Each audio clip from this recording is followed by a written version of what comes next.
Aujourd'hui c'est ton jour de salut. Salut. La main de grâce t'est tendue. Je vous salue au nom puissant de Jésus-Christ. Vous entendez la voix du serviteur Dieudonné Médard. Nous allons continuer notre sous-thème qui est Jésus-Christ, la lumière qui éclaire tout homme. Et avant de commencer le message, nous allons prier. Seigneur de Tout-Puissant, nous te remercions. Nous te disons merci. Merci pour tout. Merci pour la vie. Merci pour ta protection. Pour ta lumière qui luit dans nos vies. Merci Seigneur. Que soit l'action de grâce. Que soient nos remerciements. Au nom puissant de Jésus.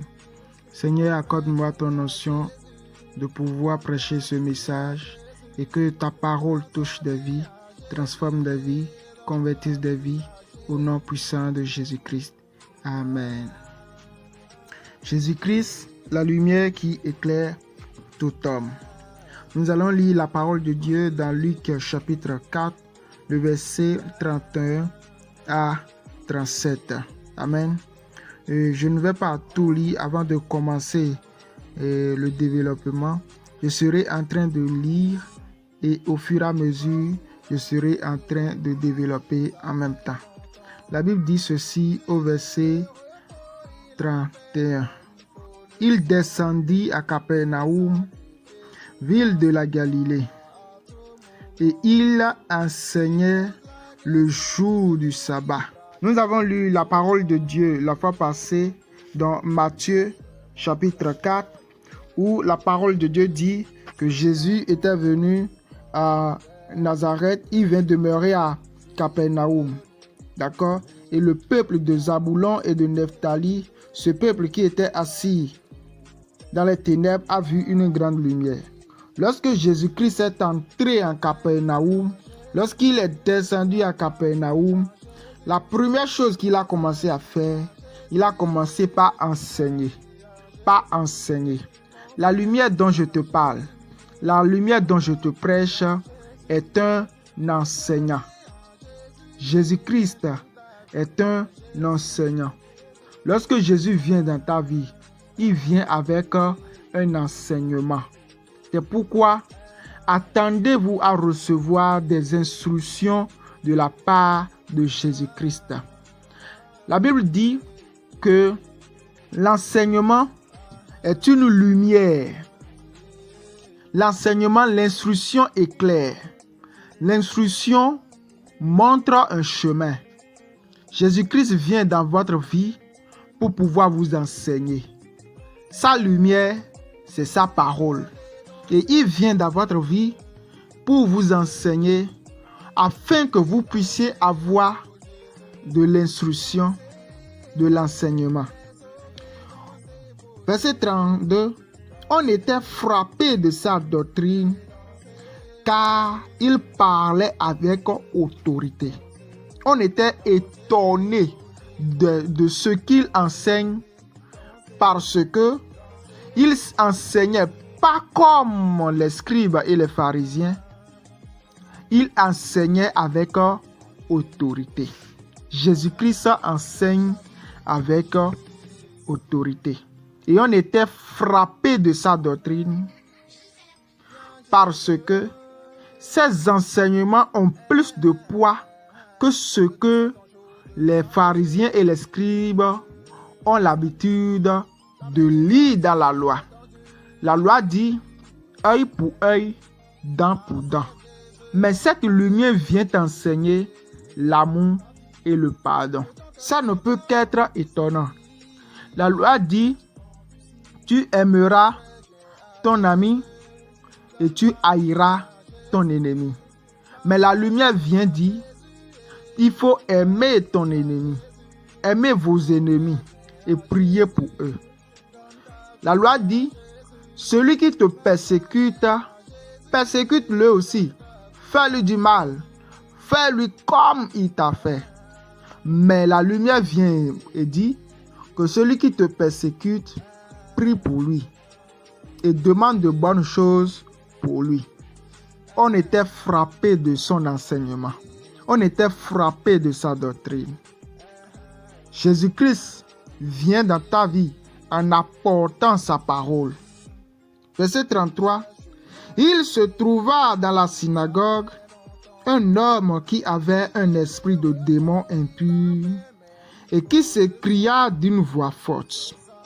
Dans la synagogue, dans une église, si je peux le dire ainsi, dans une église se trouve quelqu'un en qui il y a des esprits de démons.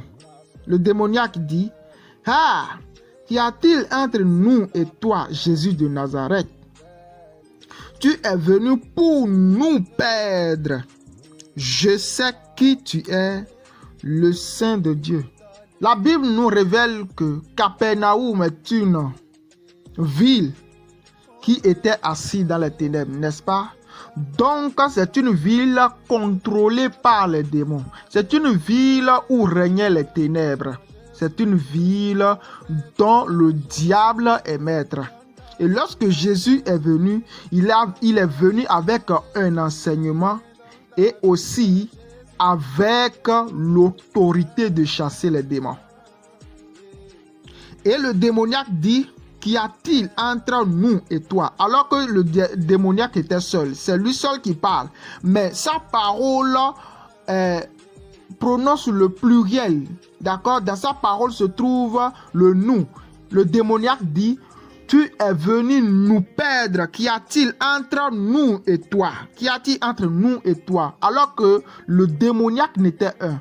C'était un démoniaque, mais qui dit: « Qu'y a-t-il entre nous et toi? » C'est-à-dire, ce n'était pas le démoniaque homme qui parlait, mais c'était le démon qui parlait. Et il y avait plusieurs démons dans sa vie, de sorte qu'il pouvait dire nous, parce qu'il n'était pas seul. Ce démon n'était pas seul dans cet homme, ils étaient nombreux.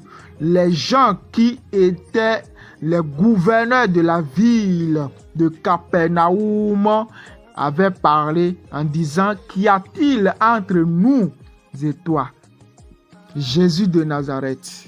Tu es venu nous perdre. » Je sais, le je remplace le chef des démons qui était dans cet homme démoniaque. Je sais qui tu es, le Saint de Dieu. Les démons reconnaissent Jésus-Christ comme étant le Saint de Dieu. Jésus n'est pas un Saint de Dieu, mais Jésus est le Saint de Dieu. Waouh! Le Saint de Dieu. Le Saint, Saint écrit avec un grand S. Donc les démons reconnaissent Jésus-Christ comme étant Dieu. Pourquoi? Parce que le Saint de Dieu est Dieu. Les démons reconnaissent Jésus comme étant Dieu.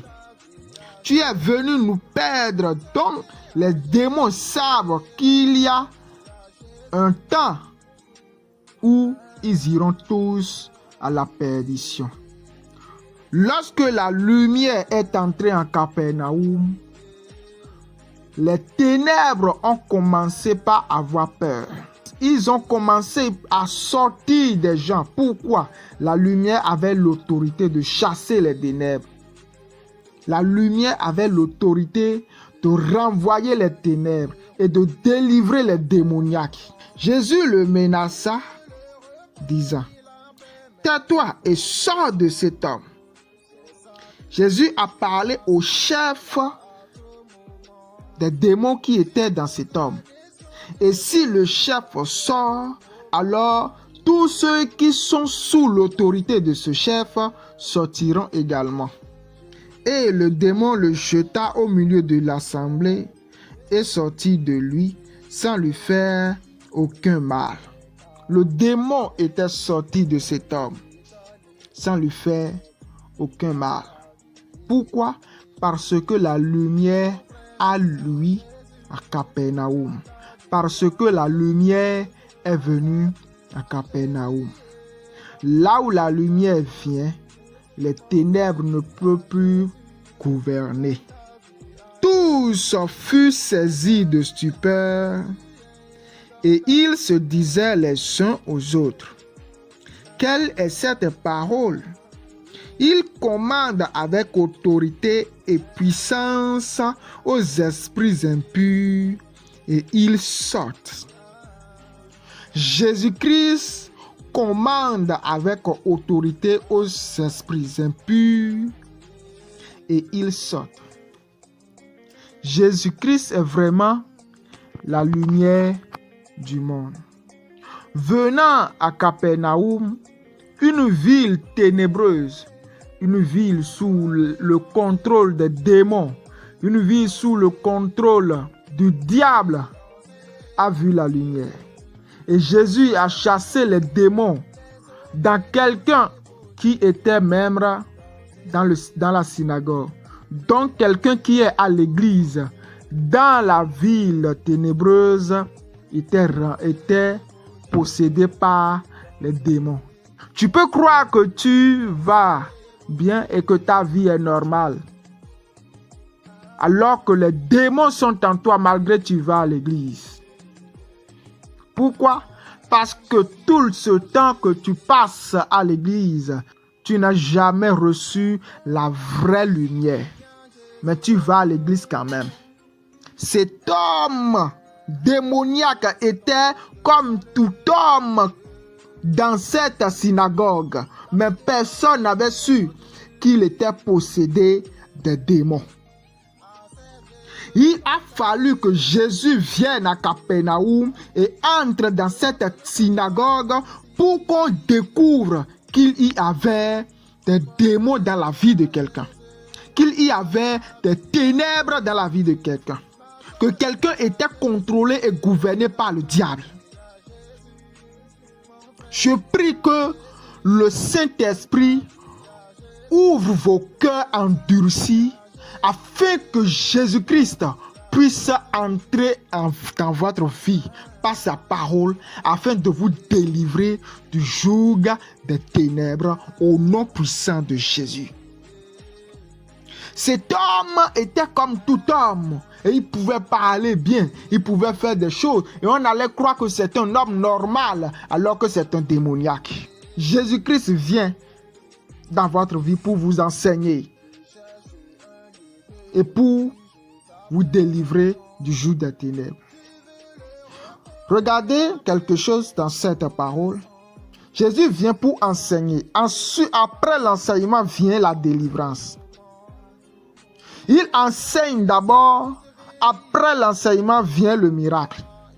Je suis contre les miracles sans la parole de Dieu. Je suis contre les miracles avec les hérésies. Jésus enseigne d'abord, ensuite il fait des miracles. Il enseigne d'abord, ensuite il chasse les démons. On ne chasse pas les démons en dehors de la parole de Dieu. On ne chasse pas les démons en dehors de Jésus, lui-même qui est sa lumière. On ne cherche pas les démons, on ne fait pas de miracles, on ne fait pas de prodiges en dehors de la parole de Dieu. Tout prodige et tout miracle qui est fait en dehors de la parole de Dieu est démoniaque aussi. Oui. La puissance de Dieu se manifeste après la parole de Dieu. Après sa parole vient la puissance. Je suis contre toutes ces séances de miracles où on vient à l'église, on ne prêche pas d'abord la parole et puis l'homme de Dieu commence par faire des services de délivrance, des services de puissance. Non, on prêche d'abord la parole et on prie, le Saint-Esprit communique son onction, ensuite on fait le service de délivrance. Mais un service de délivrance qui commence par la délivrance automatiquement. Quand est-ce que vous avez prêché? Quand est-ce que l'enseignement a été donné d'abord? C'est sur base de la parole qu'on fait des miracles. Recevez Jésus-Christ dans votre vie et que vous soyez éclairés. Que son enseignement vienne dans votre vie et vous change et il vous délivrera du reste au nom puissant de Jésus. Amen. Seigneur de Tout-Puissant, nous te disons merci. Merci pour ce que tu nous as enseigné. Béni soit ta parole. Père, enseigne-nous davantage. Conduis-nous dans ton enseignement. Au nom puissant de Jésus. Je prie que tu touches et que tu délivres tous ceux qui sont sous l'emprise des démons. Au nom puissant de Jésus. Amen. Comme je le disais, le ministère de la Révélation n'a pas un lieu où il fait des cultes présentiels. Et nous cherchons un endroit pour cela. Si vous avez un endroit que vous pouvez céder afin que le ministère puisse avoir un endroit pour faire des cultes présentiels, nous vous prions de contacter le numéro qui est affiché sur l'écran. Il faut que cet endroit soit à Calavi et nous allons vous rencontrer pour en discuter. Si vous voulez faire des dons, parce qu'on a besoin des appareils pour pouvoir faire des enseignements en vidéo, nous vous prions également de faire vos dons sur le même numéro 62 61 84 74 et que Dieu vous bénisse. Au nom de Jésus-Christ, Amen. Mon frère, viens à Jésus, donne ta vie à Jésus. Ma soeur, viens à Jésus et donne ta vie à Jésus. Mon frère, viens à Jésus, donne ta vie à Jésus. Ma soeur, viens à Jésus et